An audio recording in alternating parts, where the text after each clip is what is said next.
देखिए, ये मैं तो बार बार ये बोल रहा हूं, ये मॉडल कोई नया मॉडल नहीं है। मतलब ये बड़े पैमाने पे देश की जो प्राकृतिक संपदा है वो बड़े लोगों को निजी हाथों में सौंप देना।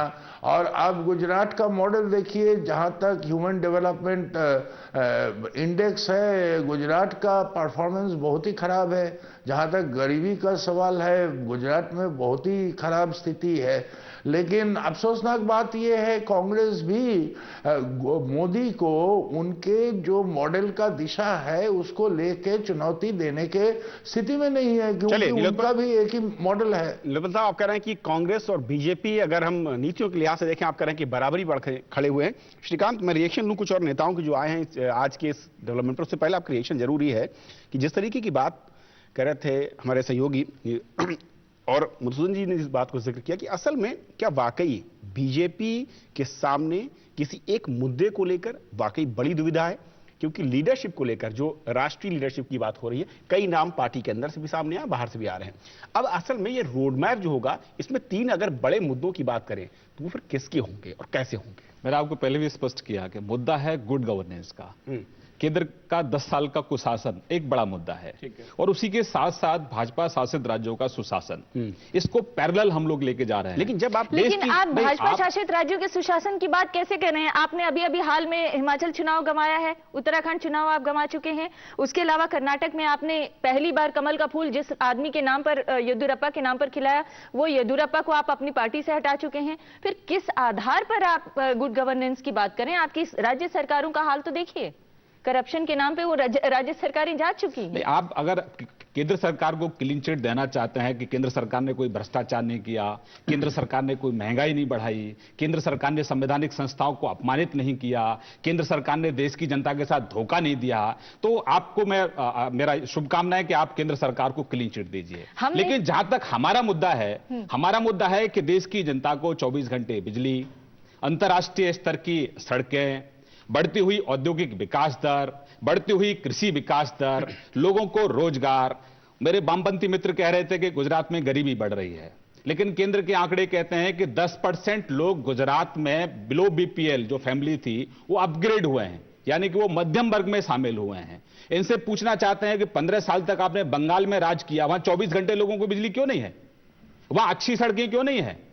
वहां उद्योग वहां से क्यों उजड़ रहे हैं? वही सवाल मेरा कांग्रेस के मित्रों से है। बहुत मतलब उनके लिए तो बधाई देनी चाहिए कि भ्रष्टाचार भी करेंगे, यानी कि चोरी भी करेंगे, और थानेदार का भी रोल वो खुद निभाएंगे। हम क्लीन चिट ना आपको दे रहे हैं ना किसी और को दे रहे हैं, भ्रष्टाचार के मुद्दे पर अगर किसी राज्य में किसी राज्य में सवाल उठा रहे हैं, सवाल उठा रहे हैं, लेकिन ठीक बात है, सवाल उठा रहे हैं, आप सवाल उठाइए। आप मंदिर के मुद्दे के साथ केंद्र सरकार के साथ, बीजेपी के साथ, भाई आपका गुड गवर्नेंस हिंदुत्व की वजह से आप पीछे जा रहे हैं। मैं 15 साल से हमारी सरकार राज कर रही है गुजरात में। हमारी सरकार के आंकड़े हैं कि गुजरात के अंदर 91% मुस्लिम पॉपुलेशन है, 55.1% लोग गवर्नमेंट जॉब में हैं, 9.1% युवा पुलिस में है, जिसकी पोस्टिंग अलग अलग थानों में है। तो ये गुड गवर्नेंस का मॉडल है कि हम जहां सत्ता में हैं वो समाज के सभी तबकों का विकास, समाज के सभी हिस्सों का विकास हमारी प्राथमिकता है। जहां तक मंदिर की बात है, मंदिर आस्था का विषय है, उसके साथ आप राजनीति को क्लब करते हैं, ठीक है। कुछ लोगों को गुजरात का मॉडल क्यों लेते हैं, मध्य प्रदेश का मॉडल क्यों नहीं लेते? मध्य प्रदेश हिंदुस्तान का ऐसा पहला राज्य है, मध्य प्रदेश हिंदुस्तान का पहला राज्य है जहां कृषि विकास दर 18% से ऊपर है। छत्तीसगढ़ हिंदुस्तान का पहला ऐसा राज्य है जहां फूड सिक्योरिटी बिल पास हुआ है। श्रीकांत, मेरा सवाल बहुत ही, आप शायद उस सवाल को पूरा नहीं होने दिया आपने। मेरा सवाल यह था कि असल में जिस तरह के मुद्दे बीजेपी, देखिए पार्टी स्वतंत्र है कि वो किस मुद्दे के सहारे आगे बढ़े, ना उस पर हम रोक लगा सकते हो ना मधुसूदन साहब, ये हर एक की पार्टियों की इंडिपेंडेंसी है, स्वतंत्रता कर सकते हैं। सवाल यह कि जिन मुद्दों के सहारे आप आगे बढ़ना चाहते हैं, क्या आपको लगता है उनके साथ जो गठजोड़ की राजनीति है वो चल पाएगी? दूसरा अहम सवाल ये, एक विकास का मॉडल गुजरात का है, एक विकास का मॉडल मध्य प्रदेश का है, एक विकास का मॉडल बिहार का भी है, जिसे आप लोग अलग अलग जगहों पर प्रदर्शित करते हैं। असल में इन विकास के मॉडलों में सिर्फ गुजरात फिर क्यों है, बिहार क्यों नहीं है? अगर बिहार है तो फिर मध्य प्रदेश क्यों नहीं है? या फिर दूसरी अगर कोई अच्छी सरकारें हैं, भले आपकी पार्टी की ना हो, क्या उस मॉडल को भी अपनाने की शुरुआत में देखा होगा, मैंने कहा था कि भाजपा शासित एनडीए शासित राज्यों का गुड गवर्नेंस आने वाले चुनाव में बड़ा मुद्दा रहेगा। देश की जनता कांग्रेस से सवाल पूछेगी कि जब भाजपा शासित राज्यों में 24 घंटे बिजली है तो केंद्र की सरकार 24 घंटे बिजली क्यों नहीं दे रही है? जब भाजपा शासित राज्यों में अच्छी सड़कें हैं, अच्छा इंडस्ट्रियल ग्रोथ है, अच्छा एग्रीकल्चर ग्रोथ है, तो केंद्र सरकार उसमें पूरी तरह से विफल क्यों है? दूसरा, भ्रष्टाचार का बड़ा मुद्दा। इन्होंने कहा, बहुत अच्छा सवाल उठाया कि आपने कर्नाटक के मुख्यमंत्री को आपने हटा दिया। लोकायुक्त की रिपोर्ट पर कर्नाटक के मुख्यमंत्री को हमने ड्रॉप किया। वहीं केंद्र सरकार क्या कर रही है? राजकुमार चौहान दिल्ली सरकार के मंत्री हैं, लोकायुक्त ने उनके खिलाफ रिपोर्ट दी, इन्होंने उल्टा लोकायुक्त के खिलाफ कार्रवाई की। शकील जी, सवाल आप पर है। नहीं, ये क्या कर रहे हैं आप लोग? बैठ के एक ही आदमी से बुलवा रहे हैं, तो हम लोग को क्यों बुलवाया? नहीं, बिल्कुल आप उसका जवाब दीजिए जो अभी श्रीकांत बोल रहे हैं। क्या तरीका है ये? अरे इनका गुड गवर्नेंस, हम लोग राष्ट्रीय सरकार की बात कर रहे हैं, इनका गुड गवर्नेंस देख करके लोगों ने इनको 6 साल के शासन के बाद जो बैठाला, तो ये 10 साल से घर पर बैठे हुए हैं भारत की सरकार का जहां तक मामला है, और ये प्रवचन दे रहे हैं गुजरात का। यहां भारत की सरकार की बात हो रही है, जनता ने इनको छुट्टी कर दिया, घर भेज दिया, और ये भ्रष्टाचार की चर्चा कर रहे थे। इनके एक राष्ट्रीय अध्यक्ष अभी बेल पर छूट के आए हैं, और दूसरे राष्ट्रीय अध्यक्ष आधा रास्ता पूरा कर चुके हैं। कब जेल चले जाएंगे इनके राष्ट्रीय अध्यक्ष, ये कोई नहीं जानता है, और यहां बैठ करके ये भ्रष्टाचार की बात कर रहे हैं। मैं सबसे ज्यादा आश्चर्यचकित हूं नीलोपत बसु जी की बात से कि वो इनकी सांप्रदायिकता की चर्चा नहीं कर रहे हैं। आज ये बात सही है कि सीपीएम और लेफ्ट के लोग बीजेपी के कुछ करीब हो गए हैं पार्लियामेंट की स्थिति को लेकर के, लेकिन उनकी सांप्रदायिकता की चर्चा बसु जी ने नहीं की। और जो गुजरात का उन्होंने हाल किया, वही मॉडल अगर देश का बनाना चाहते हैं तो भगवान इस देश को बचाए, अल्लाह खुदा इस देश को बचाए, गॉड वाहे गुरु इस देश को बचाए कि अगर गुजरात प्रधानमंत्री जी के खिलाफ कार्रवाई कर रही है तो क्या हालत हो जाएगी देश की। प्रधानमंत्री के खिलाफ नीलोपत बसु जी ने आवंटन में आप किस मुंह से भ्रष्टाचार की बात कर रहे हैं? मत बोलिए, बीच में मत बोलिए। कॉमनवेल्थ गेम में प्रधानमंत्री ने कमेटी बनाई और उस कमेटी की रिपोर्ट को आपने ठंडे रास्ते में डाल दिया। शीला जी अभी भी दिल्ली सरकार में राज कर रही हैं। आप गुमराह करने की कोशिश मत करो देश की जनता को। शकील जी, एक-एक करके हम चाहें। मैंने बीच में आपको इंटरप्ट नहीं किया, आप भी बीच में इंटरप्ट नहीं कीजिए। बिल्कुल नहीं करूंगा, लेकिन ईमानदारी से तथ्यों को रखिए, गुमराह करने की कोशिश मत करिए, ईमानदारी से बोलिए। एक शब्द नहीं बोला, बीच में डिस्टर्ब करके कि लोग बात नहीं सुने। आपके अध्यक्ष, क्या गलत है कि आपके अध्यक्ष जेल नहीं गए थे? बंगारू लक्ष्मण, क्या गलत है कि आपके दूसरे अध्यक्ष जेल जाने की तैयारी में आधा रास्ता पूरा कर चुके हैं? क्या यह बात गलत है कि आपके 6 साल के शासन को देख के जनता ने आपको घर बैठा दिया देश की सरकार से? क्या यह बात गलत है? मैं गलत बात बोल रहा हूं? हमारे टाइम पे 18 किलोमीटर सड़कें बनती थी, 18 किलोमीटर पर डे के हिसाब से। हमारे टाइम पे 6% रेट पर आम आदमी को, किसान को ब्याज मिलता था। दोनों लोगों से मैं चाहूंगा संयम के साथ इस चर्चा को आगे बढ़ाएं। मैं उसको देखा है, और बसु जी पर मुझको आश्चर्य है कि ये बसु जी की सांप्रदायिकता की चर्चा नहीं कर रहे हैं। बसु जी से सबसे ज्यादा आज आपत्ति इस बात पर है। शकील जी, जो नीलोत्पल साहब हमारे साथ हैं, वो जरूर आपकी बात पर जवाब देना चाहेंगे। नीलोत्पल साहब, कई सारे आरोप आप पर लगा रहे हैं शकील जी। वो कह रहे हैं कि साथ खड़े होते हैं, कमजोर हैं, कभी करीब आ रहे हैं, और तुलना कांग्रेस जो आपने की उसको लेकर शायद ज्यादा आपत्ति है शकील जी को। नहीं, देखिए शाकिल जी जो मुश्किल में है उनके आरोप से ये पता चलता है।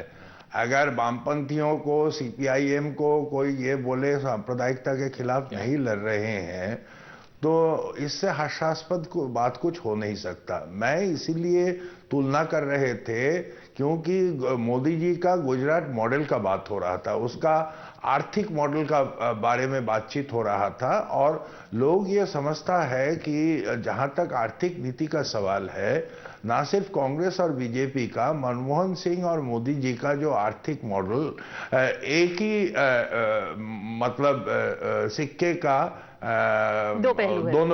दो पहलू है। और जहां तक सांप्रदायिकता का सवाल है, मोदी जी तो जेल चले जाते। अगर दूसरा कोई देश होता तो उन्होंने जो घिनौनी काम किया है, और अभी उनके लोग जेल जाना भी शुरू हुआ।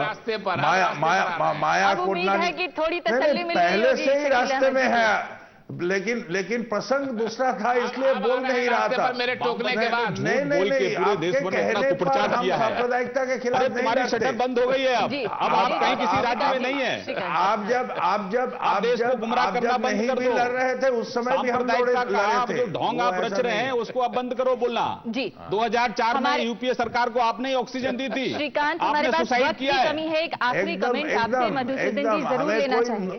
हमें कोई मुश्किल नहीं है। हम एक नीति के आधार पे किया था, आपने और जब भाजपा उनका को दूर रखने भटकाव के लिए आया अपनी- हमने अपने समर्थन आत्महत्या की। आप अब उस दोनों के आपको पास कम से कम आप मर्यादा दोनों देखना आप चाहिए। दोनों के पास किया। आप लौटेंगे, लेकिन देखोगे। मधुसूदन जी, दरअसल जो मोदी मॉडल की बात की जा रही है, मोदी दरअसल भाजपा अभी तक एक तरह से मोदी मॉडल अपनी तरफ से प्रस्तुत कर रहे हैं और भाजपा अपनी तरफ से हिंदुत्व का आइडिया प्रस्तुत कर रही है, और एक तरह से ऐसा लग रहा है कि जैसे चुनाव में कौन से मुद्दे को लेकर आगे जाना है उसका एक आइडिया फ्लोट किया जा रहा है और देखा जा रहा है कि क्या चीज होने वाली है। लेकिन मोदी एक ऐसे आदमी हैं जो ऐसा लगता है कि आरएसएस में भी उतने ही स्वीकार्य हैं और विकास के मॉडल को भी वो अपनाकर आगे बढ़ते हुए दिख रहे हैं।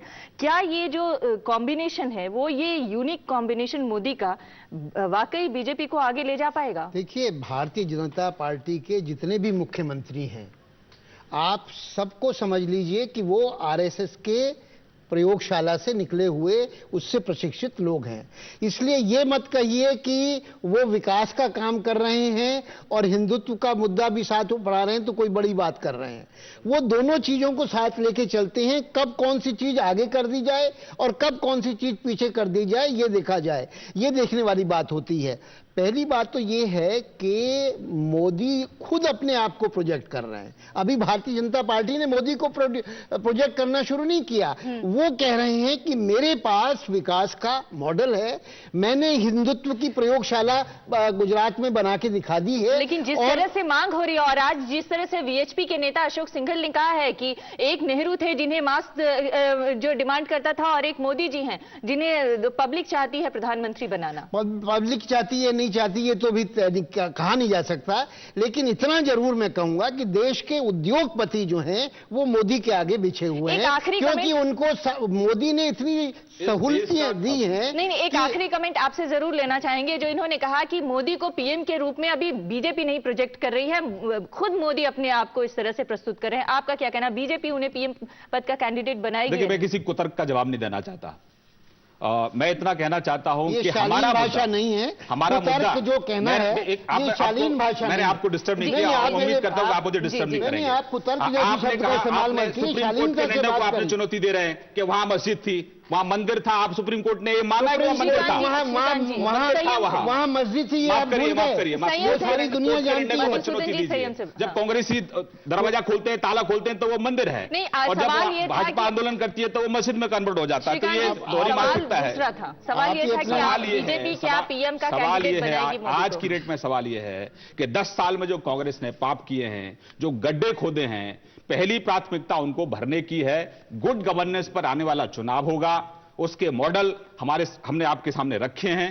अच्छी सड़कें, अच्छी एग्रीकल्चर ग्रोथ रेट, अच्छी विकास दर, बेरोजगारी कम करना और इस देश में एक सुशासन का माहौल तैयार करना। आप देखिए, दिल्ली के अंदर दिल्ली सरकार की, यानी कि आपने उस सवाल का जवाब नहीं दिया जो मैंने पूछा, बाकी सारी बातें कही। देखिए, कौन उम्मीदवार होगा, क्या होगा, ये हमारा पार्लियामेंट बोर्ड तय करता है। हाँ। यहां बैठकर तो हम अपना प्रधानमंत्री कौन होगा ये तय नहीं कर सकते। हाँ। और देश की जनता तय करेगी कि हमारा प्रधानमंत्री। लेकिन इतना तय है कि कांग्रेस की इस बार विदाई हो रही है और भाजपा बड़ी पूरी ताकत के साथ आ रही है। जी, ये तय है, इसमें कहीं अतिशोक्ति नहीं। फिलहाल वक्त की कमी है और मैं सभी मेहमानों से शुक्रिया करना चाहूंगा और चाहूंगा कि चुनावी जब चर्चा होती तो कई बार आक्रोश, गुस्सा, उत्साह के जरिए झलकता है, उसको अन्यथा न लिया जाए। और बहुत बहुत शुक्रिया आप सभी मेहमानों का चर्चा में शामिल। बहुत बहुत धन्यवाद। Thank you.